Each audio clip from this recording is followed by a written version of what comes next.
Seating arrangements at big family events can get a bit tricky, but it's going to be a whole new level of awkward at King Charles Coronation. Prince Harry and Meghan Markle are still yet to publicly confirm whether they will be part of the congregation at Westminster Abbey on May 6. Their attendance seemingly rests on a number of factors, including the reported desire for a showdown chat with Charles and Prince William and acknowledgement of Prince Archie's 4th birthday. Relations between the pair and the royal family are at an all-time low, which makes it even harder to sort out a number of key issues, including where people will sit. At the late Queen's funeral, Harry and Meghan sat directly behind Charles and Camilla, in the second row next to Princess Beatrice and her husband Edoardo Mozzi. Disgraced Prince Andrew got a front row seat along with his siblings, and there is an understanding that Charles will follow protocol again. Even though Harry, Meghan and Andrew are no longer working royals, past precedent is expected to be followed. If the Duke and Duchess of Sussex do attend, the hierarchy will be followed and Harry should get a more central seat because he is the King's son.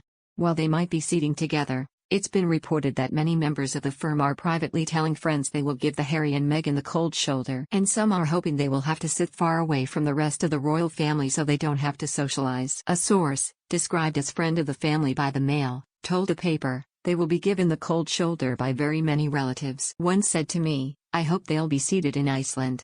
Many of the family just want nothing more to do with them. If they have to see them at the coronation then so be it, but they do not want to socialize with them." Organizers will be keen to keep the focus on the King and Queen consort, and they might not be on the cameras very often.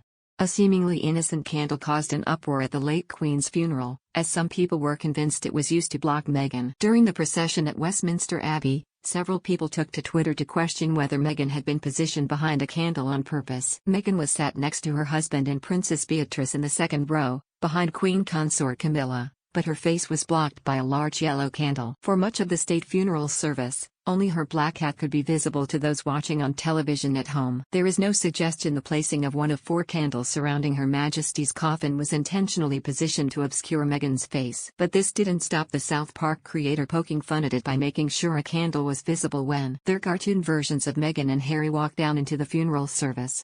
There is also the issue of who will get to stand on the famous Buckingham Palace, and it seems Harry and Meghan won't be there. The Sussexes and their children were not present on the balcony for the Queen's Platinum Jubilee celebrations last summer, but the Prince and Princess of Wales and their children were. A source claims the Sussexes are asking palace aides to include them on the balcony with the rest of the royal family once the King has been crowned to wave to the crowds. The insider said, once the King has been crowned, there will be a coronation procession that will start at Westminster Abbey and end at Buckingham Palace. Once the procession reaches the palace, the King will take to the balcony and wave at the crowds with the rest of the royal family members and their children. This is where Harry and Meghan have requested inclusion. However, it seems like they may be banned from the balcony along with other non-working royals.